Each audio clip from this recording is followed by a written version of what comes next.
Okay, go ahead and put yourself on mute for now, and we'll have you open up mic in a little bit. Okay, so thank you. Welcome to the Healing Circle, the place where you learn new skills and new ways of showing up so you can begin to create the life you really want. I'm Jerry Cates, your coach and mentor on this journey. First, I want to acknowledge you for being here, and I invite you to acknowledge yourself and pat yourself on the back, because you know your life can be better, and you're willing to take action to make it so. You're willing to show up for yourself, and that's powerful.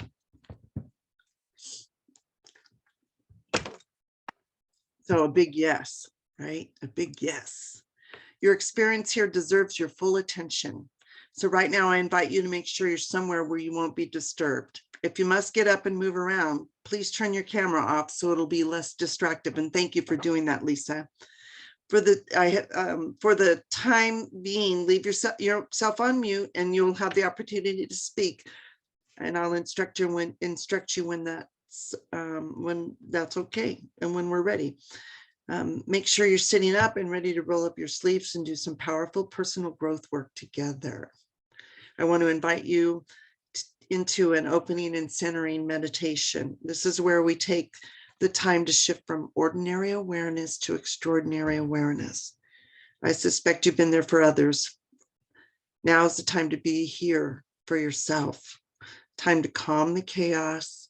Time to grow your inner strength, your courage, and your confidence. Time to turn toward yourself and grow your life from within, to grow your life from your truth and your authentic self. Imagine what that is like, what that would be like, to grow your life from your truth and your authentic self. Let's begin. Close your eyes if you feel safe to do so. Now, gently taking a deep breath in and out, and in and out, and in and out. And as you continue to slow down your breathing in and out, move your awareness down your body to your hips and down your legs, down to the soles of your feet and into the earth. Take the time to get connected to Mother Earth, going deeper and deeper. Taking another deep breath and moving your awareness again down your body, and this time settling in your hips, your pelvic bowl. This is right near your root chakra. This is an energy center. It is a circle of energy and vibration, and its color is red. This wheel of energy is associated with your sense of security, familial relationships, and your feeling of home. It's about safety. When energy is flowing through this first chakra, you feel firmly grounded in yourself and in the world around you. Expand your awareness in your pelvic bowl deep into your hips, expanding this feeling of being grounded, safe, and bravely setting healthy boundaries with others. See yourself holding presence with the first attention on yourself, second attention on the field, and third attention on others. See yourself standing in your power as you stand up for yourself. Use that skill that you have used on others' behalf. Use it on your own behalf now.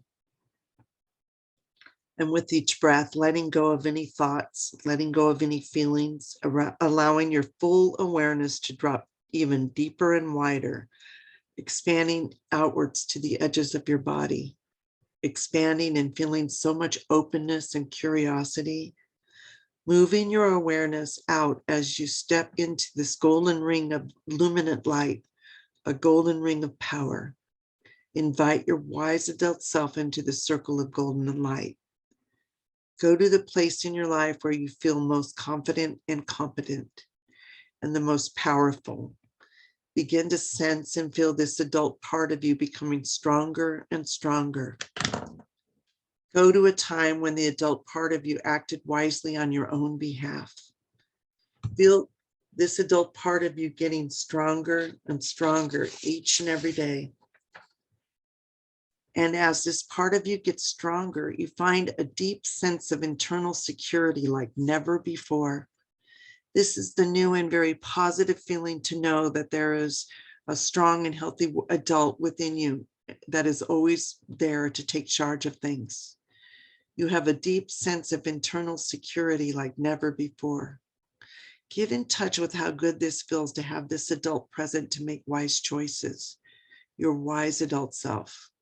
This is where you access your genius and your brilliance. It's where you impact others. Imagine yourself stepping back from your own body, seeing through your own eyes, listening through your own ears, experiencing breathing as your most capable self, hearing, sensing, just stepping in, and having the experience of fully accessing your most capable self. Make a movement that expresses this self inside of you. You are bringing your wise adult self into your power center. And now expanding your awareness to the edges of the room and just softening the edges. Becoming aware of yourself as already connected to a larger field and force of life. Expanding your awareness around the circle, feeling a sense of connection to me, feeling a sense of connection to others, the other women in this circle, and others on this path of personal discovery. Bring the fullness of your own inner resources and powerfully here online now.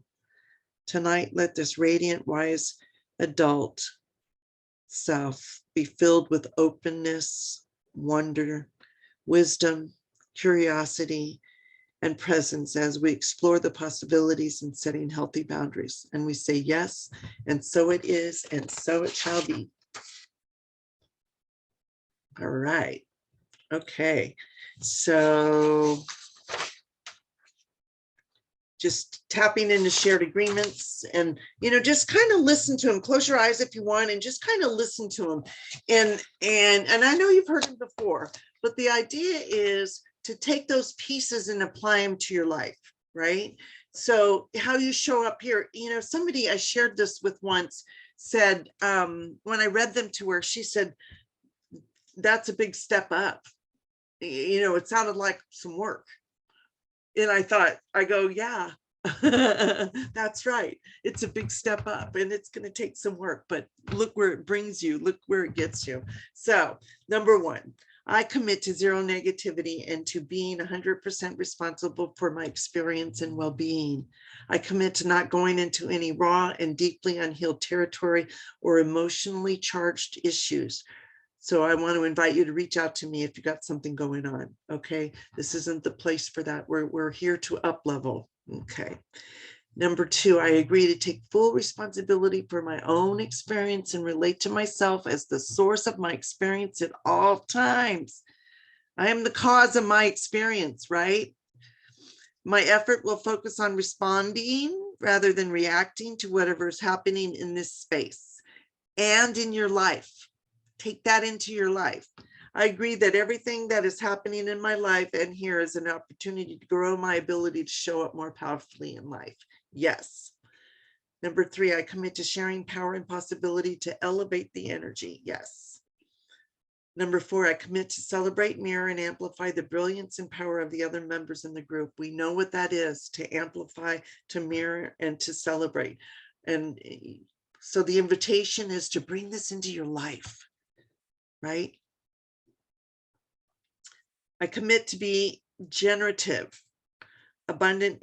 So that's abundant and productive, generating, right? Abundance and productive, and growth and solution oriented in the face of any breakdowns in my life with other participants and during this workshop. So really taking that into your life, standing in that place of growth and solution oriented, right? And number six, I commit to refrain from soliciting. We're not here selling anything. This is about making shifts and getting value, right? We want to create that safe container so that others don't feel pressured. So I'll offer a call at the end, but we're refraining from selling. And number 7, I commit to keep confidence and respect for other members. Yes, yes, yes, right? Okay. This is a new experience in learning and reshaping your life. It is not a support group and it's not therapy. This is a coaching group. This is a transformational skills practice group.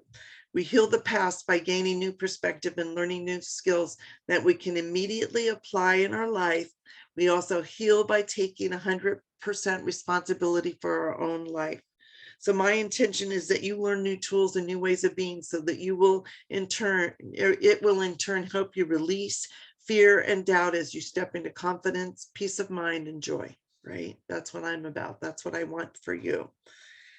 So apply these things to your life, then notice your shift in thinking and your new positive results. It just can't help but happen. Those of you that have been working this tool, all of you, you know that once you start shifting, the good you want can't help but happen. You have only to take the first step, right? And then the next step, and then the next step. So I want to connect with each other. Go ahead and unmute your mic. And let's share your name, just your first name, where you're from, and what you're here to learn, or what brings you here. I'm Tammy, and I'm from Susanville, California. And I think we've been together. We're getting ready to go on our 2nd year here, I think. Yeah. So that's why I'm here. Yeah, thanks, Tammy. Good to see you. All right. Hey, Lisa. Yes, I'm Lisa, and I'm here to recognize healthy relationships. My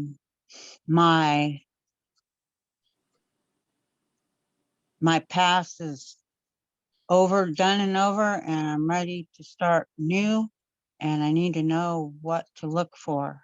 All right. Oops, you muted. You're muted. You're muted. Lisa, you need There you go. to know what to look for, and we didn't hear the rest.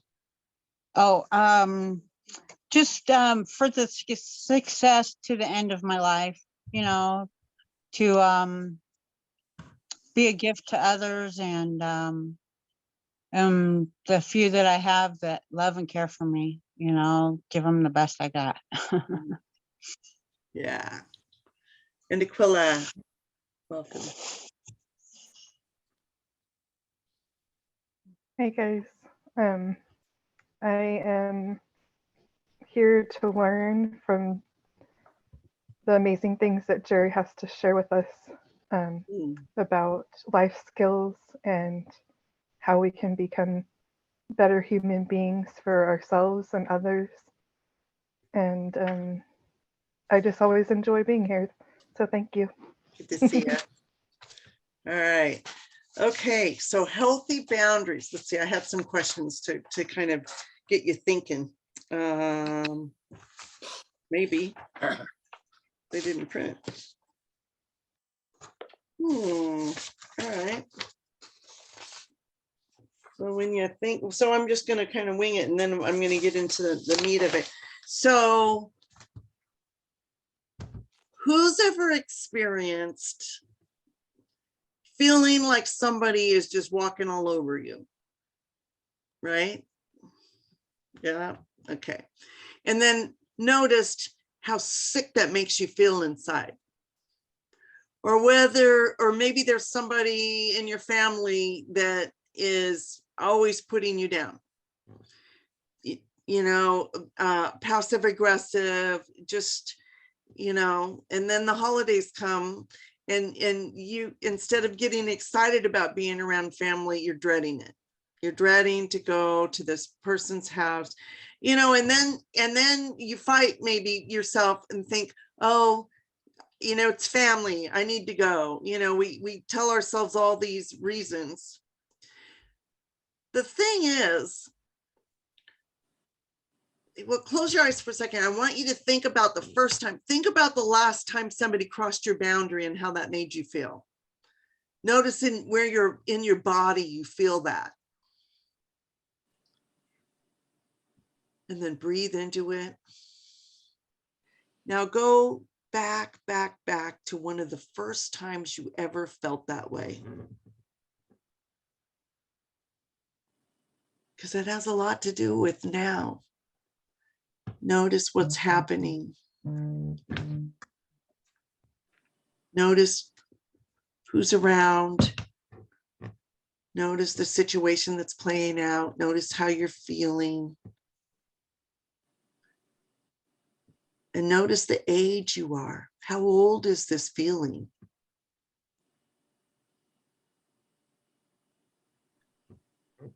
Okay, coming back. All right, who had an experience of being able to trace that feeling back to another time when something was going on? Anybody? No?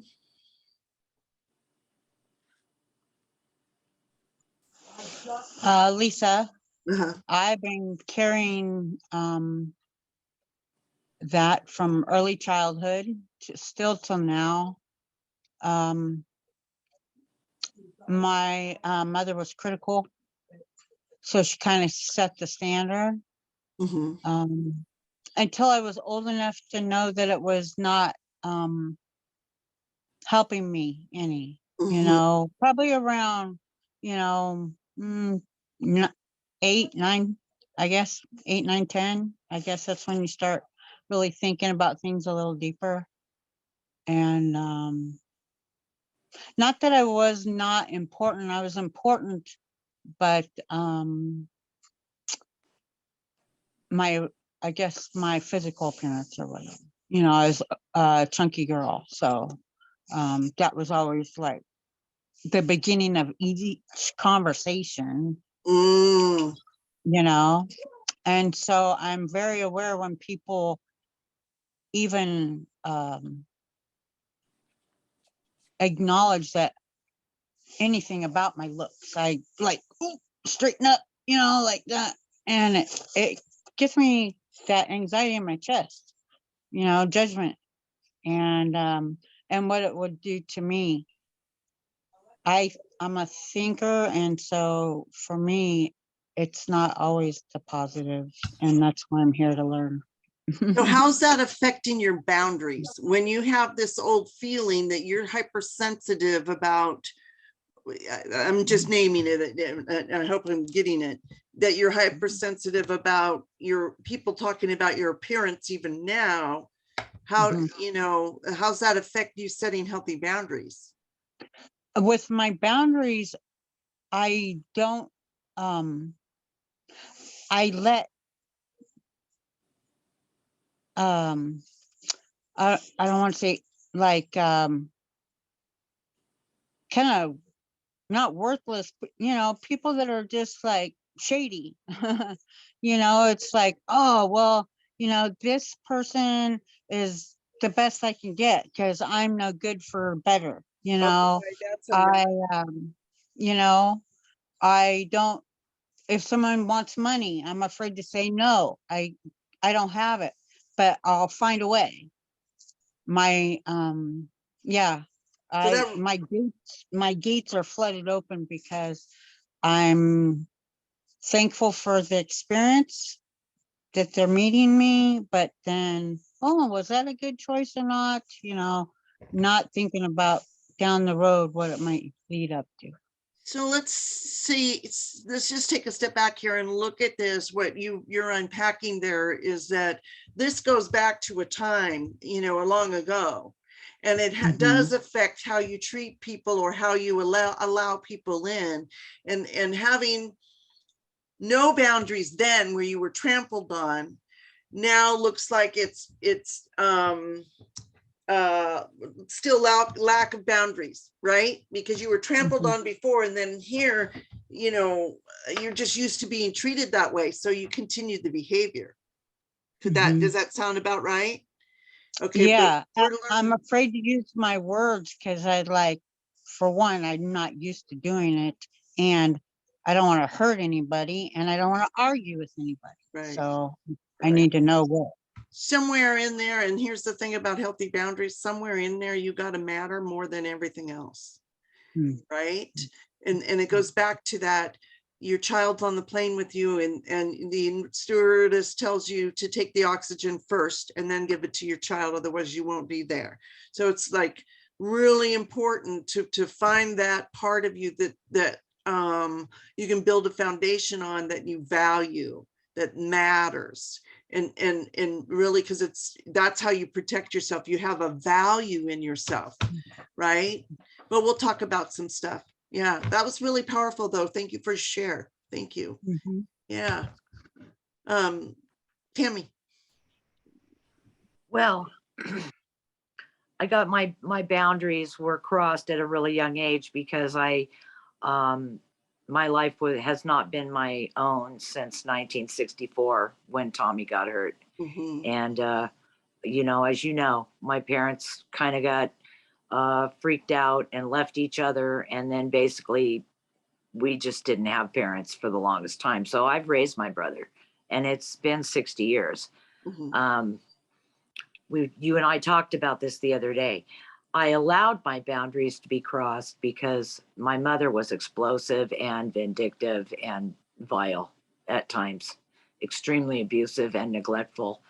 And to keep her from doing that, I just anticipated her needs. And I just had this childish thought that by the time I was about 9, that if she had everything she needed, then she wouldn't get upset.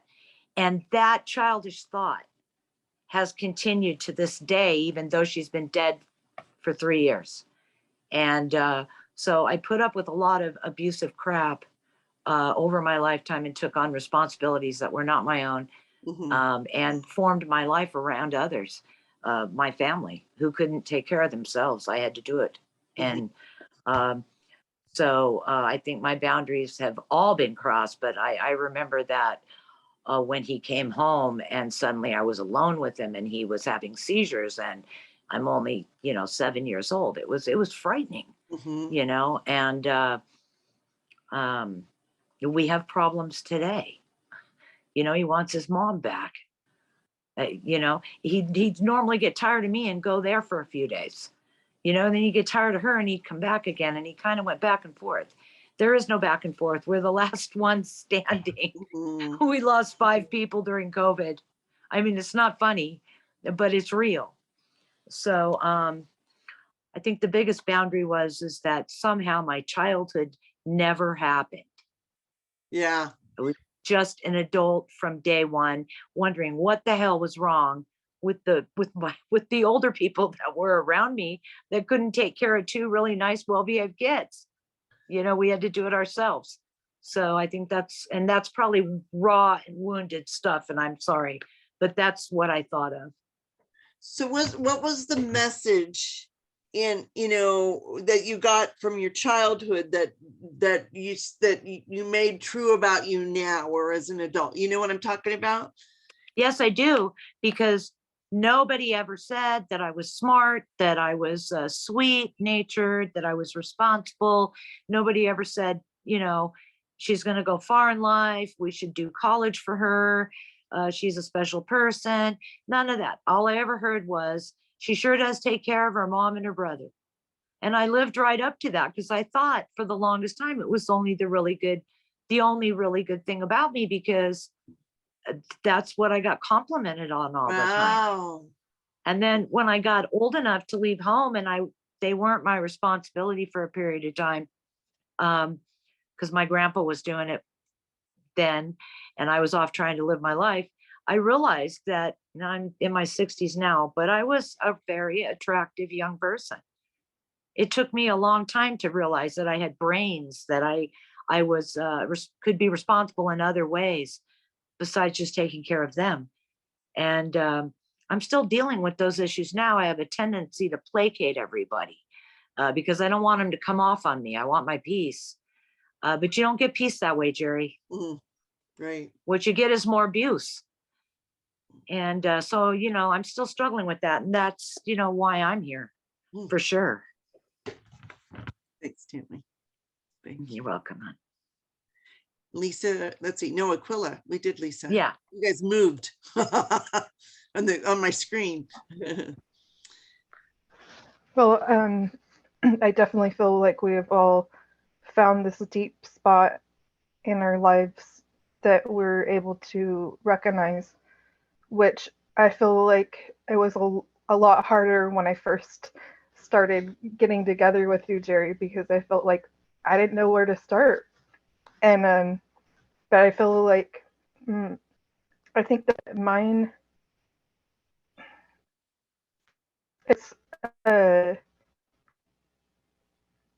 it stems really far back, but it's that I always felt like I had to justify myself for things.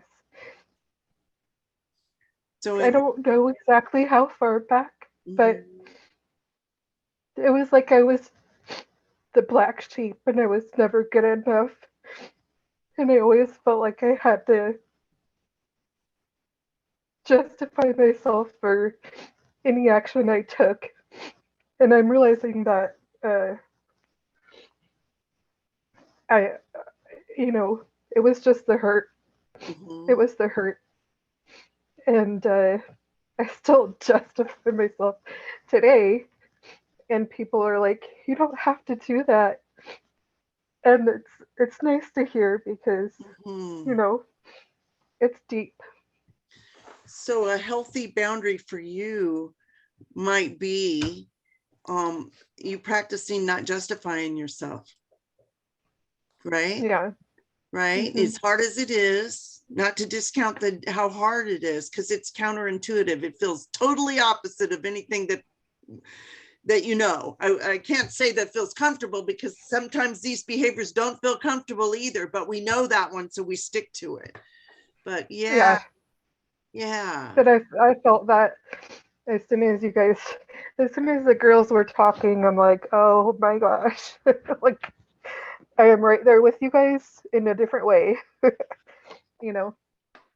Well, and so let's look at the continuity here, or the common thread here. You know, it does go way back, and Hmm. it stems, and we create patterns on our life based on that information, based Yeah. on that old information that probably wasn't accurate anyway. It was just the Hmm. response of the people around us. Yeah. Yeah. But And I also feel like maybe, you know, we talked about this before that maybe it came from how they were treated as children themselves, mhm, you know, and so it just filtered down to myself, and it's hard to look at it, you know, that maybe I didn't have to be so, you know, put up that front, you know, I didn't have to, but because I always felt like I had to, you know, it was a it was really survival hard. mechanism. Well, and let's back up a second, because you make a good point. You know, they had it hard, or that, you know, whatever they went through. It's not about blaming. It's the same thing when you do, when we've talked about it before, doing a purge letter. You know, what you did to Yeah. me, how it made me feel is the next letter. And the third letter is, you know, seeing the big picture. You know, Hmm. it's not anyone's fault.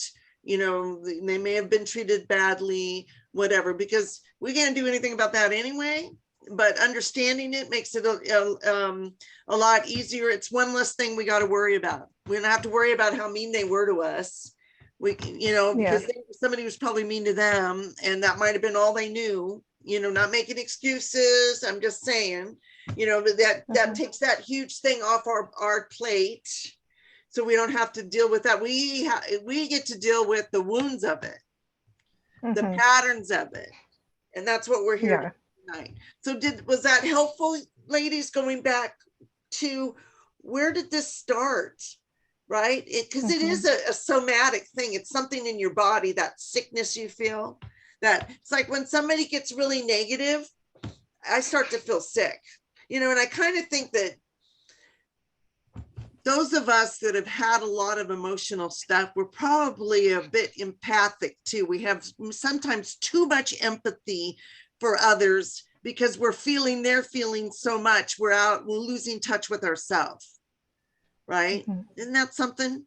So, but look at Yeah. that common thread there, that, you know, we're all four of us are emotional creatures, and that's okay, you know. Mhm. But feeling that empathy, yeah, we lose the space of where we end and where others begin. And that's what I want to talk about now, is what are boundaries, you know. And it's kind of like you put up a no trespassing sign, right? That's a boundary. Oh, nice. Now, you I know, like that. but we don't tend to do that. We don't put up signs or state the boundary. We just tend to let them walk all over us. And then we realize that we're engulfed in it, right? I need one for my bedroom, an actual sign. So setting healthy boundaries, you know, there's both physical and emotional boundaries, right? And creating healthy boundaries is empowering. And by recognizing the need to set and enforce limits, you protect your self-esteem, maintain self-respect, and enjoy healthy relationships. Unhealthy boundaries cause emotional pain and can lead to dependency, depression, anxiety, and even stress-induced physical illness, right? Right? People get so stressed, they get migraines, they get cancer. Louise Hay's book, Heal Your Body, and she passed away, but she was an author, and she was spiritual.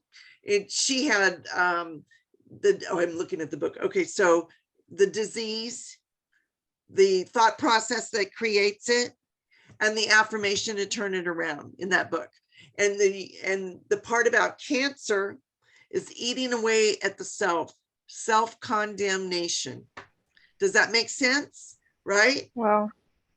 And then My aunt would talk about that book too. yeah. Now I had this friend Yeah. who was a nurse, and I shared that with her, and she'd had breast cancer at 28 at a young age. And she was Catholic.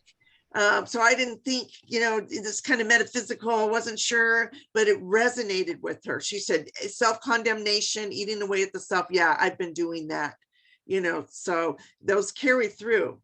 Okay, so some healthy boundaries. So I wanted to cover personal and physical. Okay, I got personal boundaries, just like the no trespassing sign, define where you end and others begin, and are determined by the amount of physical and emotional space you allow between yourself and others. Who's in charge here? You are. Personal boundaries help you decide what type of communication, behavior, and interactions are acceptable. If you're not deciding those ahead of time, others will decide them for you. So you might as well take it that bull by the horns, right? So why is it important to set boundaries? Throw me a few answers. Why do you think it's important to set boundaries? Anybody? Well, so you're not walked all miserable. over. We all Go agree. Well, what? Yeah, really. Say it again, Tammy. You know, so you're not miserable, Okay. And you Aquila? know? And I said, so you're not walked all over, Uh-huh. you know. Exactly. Yeah. Yep, self-worth. Yeah. Yep. To practice self-care and self-respect, self-worth. To communicate your needs in a relationship. If you don't tell them, how are they going to know? They can't read your mind as much as you might think they can. Sometimes we think they can, right? Right. To make time and space for positive interactions, right? To set limits in a relationship in a way that is healthy. Physical boundaries. They provide a barrier between you and an intruding force, like a Band-Aid protects the wound from bacteria. Physical boundaries include your body, sense of personal space, sexual orientation, and privacy. These boundaries are expressed through clothing, shelter, noise tolerance, verbal instruction, and body language.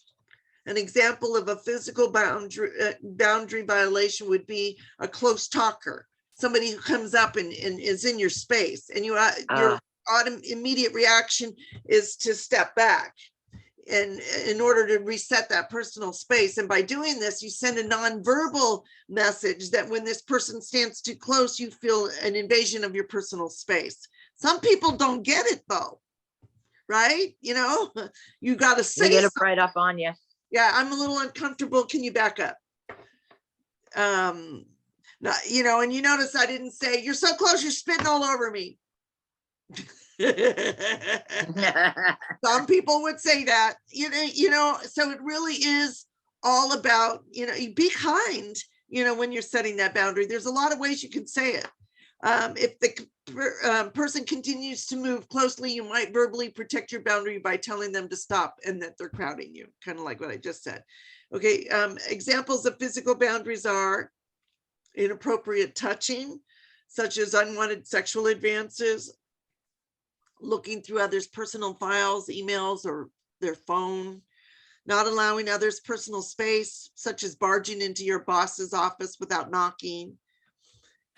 And then emotional and intellectual boundaries. These boundaries protect your sense of self-esteem and ability to separate your feelings from others. When you have weak emotional boundaries, it's like getting caught in the midst of a hurricane with no protection. You expose yourself to being greatly affected by others' words, thoughts, and actions, and end up feeling bruised and wounded and battered. These include beliefs, behaviors, choices, sense of responsibility, and your ability to be intimate with others. Examples of emotional and intellectual boundary invasions are not knowing how to separate your feelings from your partner's and allowing him or her mood to dictate your level of your attitude, right? Of happiness or sadness, or so it's also known as codependency. I'm just saying. And that's tied in a lot in unhealthy boundaries, isn't it? It's all tied up in there, codependency. So another one is sacrificing your plans, dreams, and goals in order to please others. Not taking responsibility for yourself and blaming others for your problems. Barriers to boundary setting. It seems obvious that no one would want his or her boundaries violated. So why do we allow it? Why do we not enforce or uphold our boundaries? Okay, now I'm going to let you guys chime in here. So why would you not hold a boundary? Come on. Tammy, you're off mic or on mic. Go ahead. Why would you not? Well, not to try to not upset someone and cause them to go off. Fear of That would be my fear of zero confrontation if at all possible. Right. Okay. All right. Aquila, Lisa, do you have another answer? Why we don't set boundaries? Maybe we weren't raised that way to set boundaries and we don't know any better. Right. Okay. Oh, that's good. For me, it would be like, they're not going to change, a lot of like family ones that you're kind of stuck with for life. What's the point? They are who they are, and you just have to walk away and protect yourself. Uh-huh. Mm-hmm. Okay. Right. So they're not But going to you change. love them. Yeah. It's Yeah. a So, hard but road. I do want to offer that when you change, the people around you change because what they're doing no longer works. So there is hope. Now, they may still be a jerk or, rude or whatever, but when you can learn to say those things and to set the time, with them, and also, maybe you go there for Thanksgiving, but you stay a limited time. Or that person is going off on you and you say, I'm not going to stand here and take this. If you don't stop, I'm going to leave. And then you leave. Then you be the talk of the party. But that's okay. That's okay because you're safe. You're not being degraded. Right. So, barriers to setting boundaries, fear of rejection and ultimately abandonment, fear of confrontation, guilt. We ever had that one? Guilt. Oh yeah. So you do whatever. And then someone said we weren't taught healthy boundaries. That's one of them. Safety concerns. You're afraid, if they go off, So assess the current state of your boundaries. So, it's important to take a look at what are your boundaries. And then healthy boundaries allow you to have high self-esteem and self-respect. Can you see where that might happen? Share personal information gradually in a mutually sharing and trusting relationship rather than just spilling your guts, right? Giving them all the information that they end up using against you. So a healthy boundary would be, test the waters a little bit, share it, gradually. Practice creating that safe space with that person, right? Have an equal partnership where responsibility and power are shared. This is what healthy boundaries allow you to do. To be assertive, confidentially, and truthfully say yes or no, and be okay when others say no to you. So it's not just you saying no to someone, you learning to say no. It's also about you being okay when you say no to someone else. Does that resonate? Yeah. Right. Yeah. Healthy boundaries will also allow you to separate your needs, thoughts, feelings, and desires from others. Recognize that your boundaries and needs are different than others. Empower yourself to make healthy choices and take responsibility for yourself. If you're dealing with someone who's physically dangerous or threatening to you, it may not be safe to attempt to set explicit boundaries. What I would do is, in this situation, is work with a counselor or therapist to set those boundaries, right? Unhealthy boundaries are characterized by, and it's going to be the opposite of the things we were saying, right? Sharing too much information too soon, closing, or the other end of the spectrum, closing yourself off and not expressing your needs and wants, isolating, shutting down, not talking, right? Feeling responsible for others' happiness, inability to say no for fear of rejection or abandonment. We talked about that.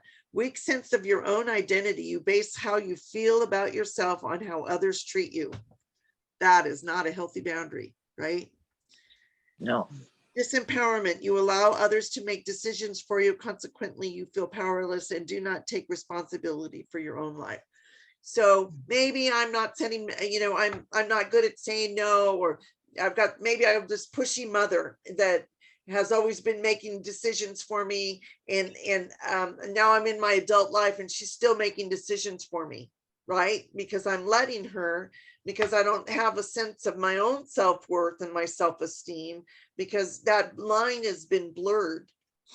So take a look at your boundaries. How, and we're going to go through some healthy, ones to, some guidelines, but take a look, think about your boundaries or your lack of boundaries, or where your boundaries are, and where does it need to go to be a healthy boundary, right? To put you in that safe place. And here's the thing, we did, evolutionary partnerships 2 weeks ago, and we've done them before, evolutionary partnerships that talked about how to structure relationships. Actually, that was last week, right? And so, and the thing was, is that people thought they were coming to learn about setting healthy boundaries in relationships, but really what we learned is how to structure a healthy relationship and recognize an unhealthy one. So that was the foundation for stepping into this place of setting healthy boundaries, right? Now you know that an evolutionary partner, that relationship's about growth and evolution, right? And empowerment.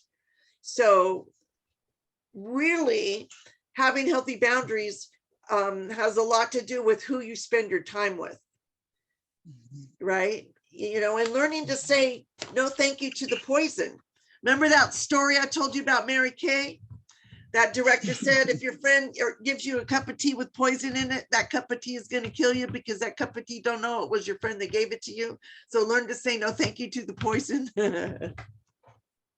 Well, that poison, when I heard that story, it was like I had moved away from my family the first time. I was 18 years old, and it really gave me permission to be separated from them and set boundaries and say no, because there was a lot of drama. So it gave me permission to say no thank you to the drama. Now I didn't fully wipe it out, but and that's important. We don't like just totally, you're there.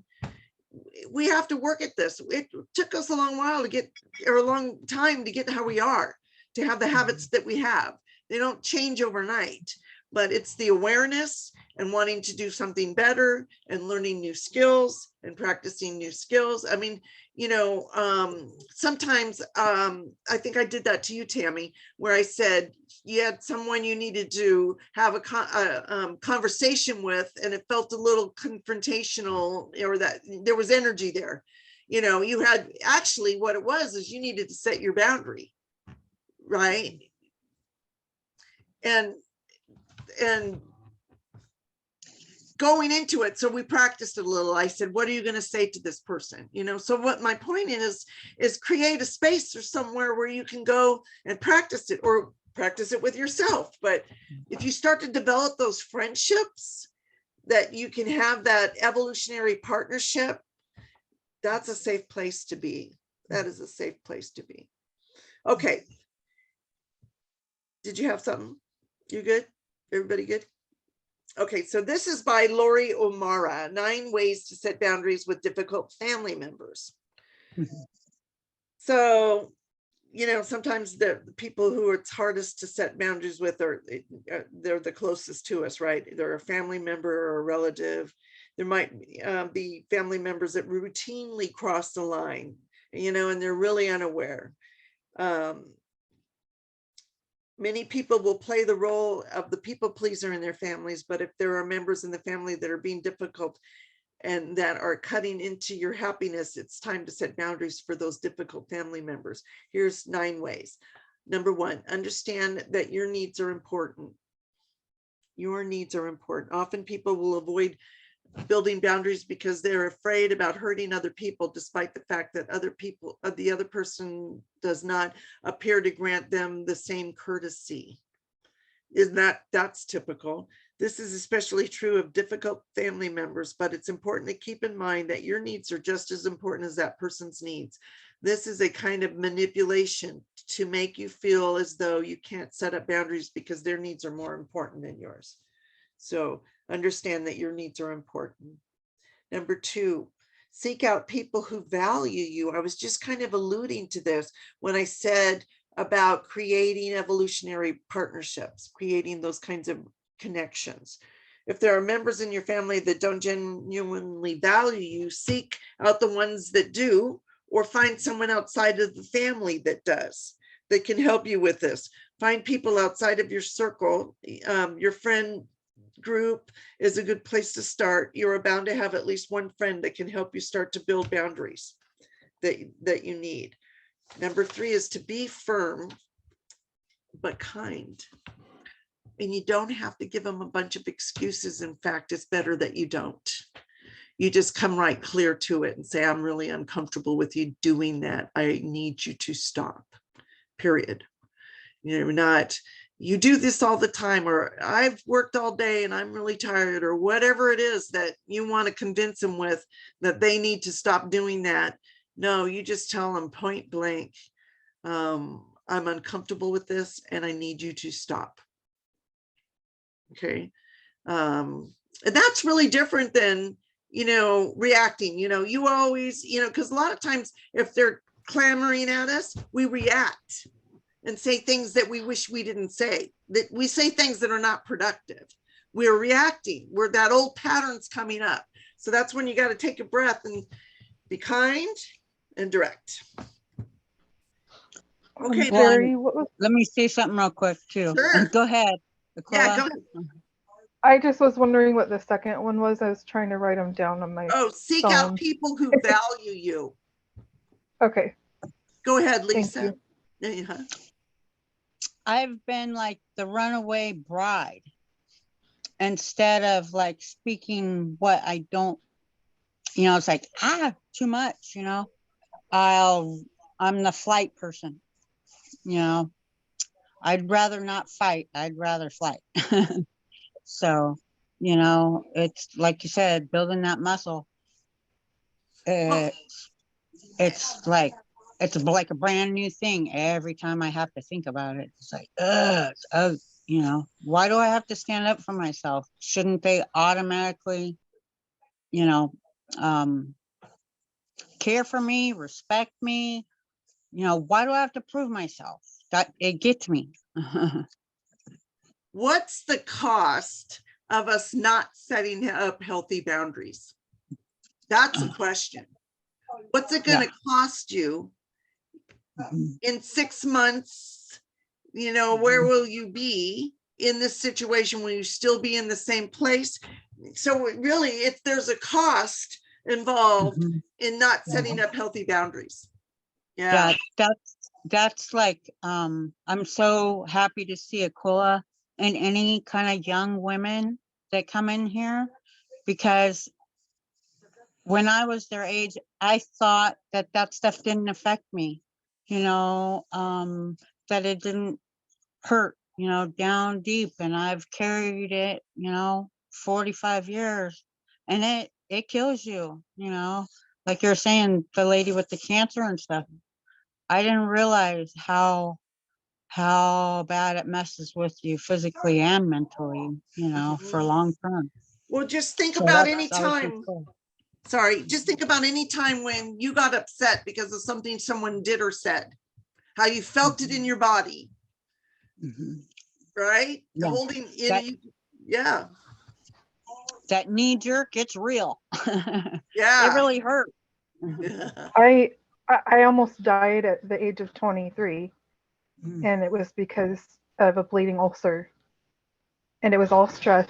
It was Yeah. all stress. Yep. And I didn't know how to deal with it at 23. Yeah. Didn't know. And part of But that I'm just stress glad was, that I'm alive because of it. well, Yeah. and part of that stress was from probably from having poor boundaries, Yeah. right? Right. Okay, where were we? Keep your expectations. Number 4. Okay, keep your expectations realistic. For example, it's not realistic to agree to attend Thanksgiving with a family at a family member's house when you know you're going to be belittled by the entire time. Giving in and attending family events or actively seeking out situations in which you and that person are together is the opposite of setting and keeping boundaries. Be realistic with yourself about how much time feels tolerable to you with that difficult family member, or in what situations you're willing to see that person. So I hereby give you permission to set a boundary with this unreasonable family member, this difficult family member. So number 5, be willing to walk away. Something that most people forget is that if someone's being toxic, you do have the option to get up and leave the situation. You might feel like you want to defend yourself, right? There's that knee-jerk reaction, I want to defend myself. But if your difficult family members are expert at making you look like the bad guy, or making you feel bad for blowing up after they have been toxic to you for hours, the best thing to do is simply leave. Just get up and go. You don't even have to explain yourself. You don't have to apologize. Can you imagine what a statement that would make? Right? Just get up and go. You don't even have to say anything. Just leave. That either they get it or they don't. That's not what the point is. The point is that you have stood up for yourself and stopped this behavior from affecting you. Right? So be willing to walk away. Number 6, keep in mind that you're in charge of what you do. No one else can make you do or feel anything. You're in charge of whether or not you maintain your boundaries. For example, say that you're with a family gathering and your difficult uncle says something derogatory about your job. When you tell him to stop making fun of you, he says something about how you've never been good at taking a joke. Right now, you have 2 choices. You can either pretend that everything is fine and you say nothing, or say something like that, or you can say something like that crosses the line. And if you're going to continue, I'm going to leave. This establishes what is and what is not okay, and puts the consequences of the action back on the difficult family member. So you're really making a statement. And as hard as that first time is, here's the thing, you have these little wins, you establish it, you have a little win, you do it again, you have a little win, and it helps you, the momentum, huh? The next one is be direct. And I think we kind of already alluded to this. So dropping hints or being passive aggressive about your boundaries is the worst way to make sure anyone understands what they are, especially because many difficult family members are difficult expressing expressly because they are careless. So they're just mean, right? Being very explicit about what is okay and what is not okay is the only way you can make sure that they understand what your boundaries are. So be direct. This is not okay. You need to stop. This is not okay. Your behavior is not okay. This is, and you notice I said your behavior is not okay. I didn't say you're, I didn't call him a name. You're a jerk. See how much more effective this is not okay, you need to stop is than you're a jerk, or why you're such a, whatever. Yeah, try not to cuss. I got grandkids.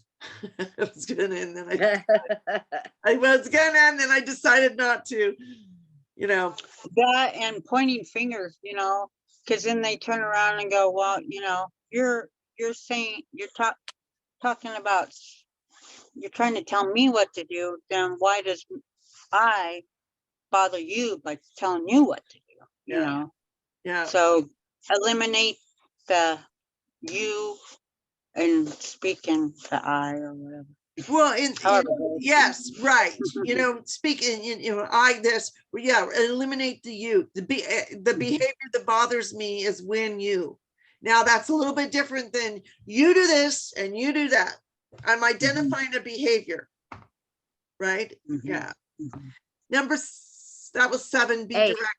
Number 8, seek to take care of yourself. When you take care of yourself, you're willing to set up and stick to your boundaries. That makes sense. That's like show up as a woman who's loved. When I show up as a woman who's loved, I do take better care of myself. I often will jump into that space of showing up as a woman who's loved so that I do take better care. So self-care can help you understand the importance of your own boundaries and can also help you to motivate you to make sure your boundaries are defined and that they are being observed. So while putting yourself first all the time isn't always, we can't do that, or it's not always healthy because we've got other people to think about, but occasionally taking time to care about yourself first. So I know I'm talking to people who tend to not do that, or that have to consciously do that, right? All of us here have to consciously take care of ourselves first because it is not the norm and we're building a new muscle, right? Right. Okay. So, seek to take care of yourself. And number 9, learn to be assertive. Many difficult people get away with being difficult because no one stands up to them. So maybe it's your father that, enjoys cutting you down, or your cousin's teasing often crosses a line and it goes too far. Simply being assertive and telling people what you need and what you want can be enough to set the boundaries that you need. If you're assertive, you become someone that people do not trifle with, someone that is respected rather than ridiculed. Stand up for yourself. Right? Was that helpful? Yes. Okay, so I'm open for conversation and we're going to run a few minutes over if that's okay. This was good stuff. What's opening I up? liked your examples also, because I'm not just writing down your needs are important, but trying to add on to it so that I have a little bit more context to that. I didn't get a chance to do it with all of them, but I did with some, and I feel like when I refer to it, that's going to help a lot. And having it in my phone, I have it in my notes, and I have a bipolar brother-in-law that doesn't take medication, so this is going to be really helpful when I'm there for Thanksgiving, for sure. And Because he will walk away himself, but he will take over conversations. He won't let anybody else speak at all. It's really hard. Does he interrupt? He interrupts. He gets mad if you turn away while you're listening. He'll get mad. There's a lot. It's a lot. So Well, I love all the boundary settings that we learned today because that's going to be really helpful. practice some of them with them, and it'll be, oh yeah, Thanksgiving's coming up. It would be a perfect time to practice this stuff. Yeah. Thanks, Aquila. So thank you. Thank you. Anyone else? I like what you said about the cost of not setting up healthy boundaries, because sometimes the cost is long term, many decades. I mean, it can eat up a whole chunk of your life Yeah, if you're not able to set those boundaries and make them happen. And then what you said about be willing to walk away, it's really hard sometimes, you know, but you have to really be willing to do that if you say you're going to, because no one's going to believe you if you Yeah. don't. right. Right. Yeah. And if you And a don't, lot of times you know, you can save a relationship by walking away. I mean, you and I know someone who kind of did that. Like, I will walk away, and then they did. yeah, And boy, did things change right, when she set her boundaries. right. So Yeah. anyway, Yeah, I will walk away, and then following through. You know, I think it's really important to just practice in your mind saying simple, simple statement, whatever it is, just being simple and not giving up that information. The knee-jerk reaction is going to want to be to give them a reason, and they're right. not really entitled to a reason. That just gives them more information, more ammunition to throw at you and to tear apart. More conversation will go on if you give them ammunition. Oh yeah. So yeah, just setting that.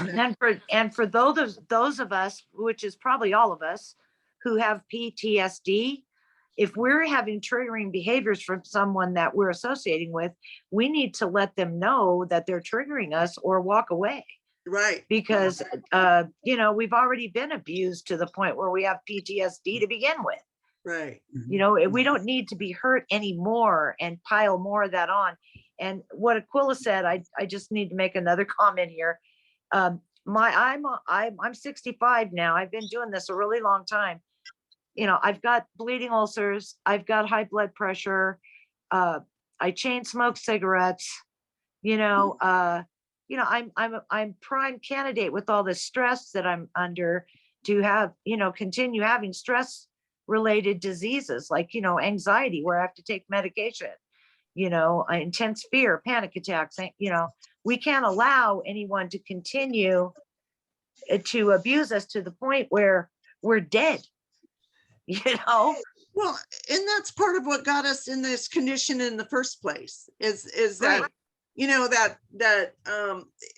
I think PTSD is like that. It's that trauma response. It just happens and happens and happens. I mean, look at people who go to war. That's that trauma response, and it just happens and happens and happens and Yeah. happens. And they're at this heightened awareness or alertness or sensitivity, and then reactive, right? Because they see Yeah. awful things or because Yeah. experienced awful And things. that's when I have a panic attack because Yes. I feel that too, because it's like it comes on and you're like, oh no, this is bad. Like And you should just you can know. feel it. You just It's know. the edge of Yeah. it coming in. And then you Yeah. get fight or flight, like Lisa said. Yeah. And then you Mhm. can make some really bad decisions with your reactions. It could get physical, all kinds of stuff. Yeah. Mhm. Yeah. So key takeaways. I'm really glad I came. Yeah, me too. That helpful? Can you apply some of this stuff? Yeah, thank you. Mhm. This Yeah. was a good I feel one, like we really Jerry. got to go. I feel like we really got to go deep today, and I We appreciate did. it. Yeah, I think Yeah. by that, I kind of just threw that in there, that going deep, and think back to the first time or one of the first times that you had that. That's from Feminine Power and hypnotherapy. And I know you recognize it from both, but wow, because then you see the pattern. You go, oh yeah, this is how I felt. And I felt that way then. And oh yeah, there's a bunch of times I felt that way in between, but Yeah. to make that connection that this is from that past time and it may not have anything to do with now. I'm basing now, if I'm not setting healthy boundaries, I'm basing now on some old obsolete information. Right? Right. Stuff that probably Right. wasn't true anyway. But it's conditioning, called a paradigm. That conditioning, right? That the patterns we have in our life, that's a paradigm. And we get that from our environment, from our, people, our caregivers, everything. Right. And it's us, this is what we're doing here, is recognizing these paradigms, these patterns, and interrupting them and putting new things in place. Right. Making What room. was that book again? Because I kind of wanted to look at. It was Louise Yeah. Hay, huh? was it Louise Hay? With the Louise Hay? Yeah. Yeah. Yeah. You can heal your body. Okay. Because I literally I wanted to show I wanted to show you guys like this is just one of the 500 medications I take, and so it's like I just was thinking about the healing the body, part of it versus like taking all these things, You know what, Aquila, and I still believe in medicine. hang around a couple of minutes after I turn off the video. I mean, the Okay. recording, and I will pull that up and read a few things out of there and maybe give you a couple of affirmations. You guys can all stick around. I'm happy to do that. Can I make one comment to what she said, just a short one? I saw an article, or I saw this on TV yesterday on the news. They did this big research thing, and they're saying that meditation over medication, and they used the Lexapro as an example, which is what I take for anxiety and panic. And it was a really I take good. that too. And do you take that also? Mhm. Yeah, I'm up to like 20 milligrams now. But the point was that in the studies they were doing, a good hypnosis from a coach like you can be as effective or more effective and less harmful than taking Lexapro. And so it was, I'll find an article and get it to you, but the name of it was Meditation Over Medication. It was a big research thing. Get that. Yeah. Yeah. I like that. Oh Of yeah, I'd people love to healed. share that. And People healed, like Louise Hay said. People were healed of.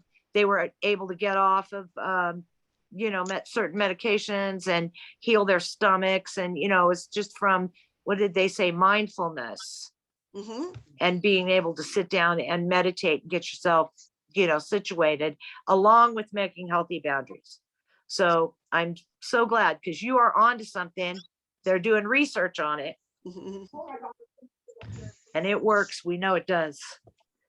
Okay, well, I just want to have a share or a round of appreciation. I really do appreciate you ladies showing up and being so willing to dive in and go wherever I tend to lead you. There is a plan behind it, but you always get more out of it than I think you're gonna. Yeah, I think you're gonna get something out of it, and that's what I want. But it just seems like it just, blossoms. Blooms. Yeah, that's what I feel like. Yep. So thank you. And I think also, like, the more we do this, like, the more comfortable we are with realizing what's going on in our lives, and it's so helpful. So we're very thankful that you have this to offer. Thank you. I try to invite everybody. Yeah, I try to do that too. We're going to pipe this through the Facebook group. I'm going to put this in the Facebook group, and then I'm going to start putting it live in the Facebook group, because then people will see it, right? And so if we can keep it on that up level like we did, you guys did great. You can still do a lot of work and not expose, that stuff. You can summarize things. And actually, that's a very powerful skill to have when you're talking to someone, instead of going in all the detail, to be able to summarize the big picture, right? Right. Yeah. Anyway, so for anyone, anyone who's listening who hasn't had and I'm practicing a new one. So I just say, you guys make an appointment with me. Let's, reach out. It's a 2-step process. But I'll put the link with this video for anyone who wants a free consultation. And I'm going to close the video and say thank you and bye, and don't go anywhere, you guys. And I'll share you that book with you. Bye. Okay. Bye.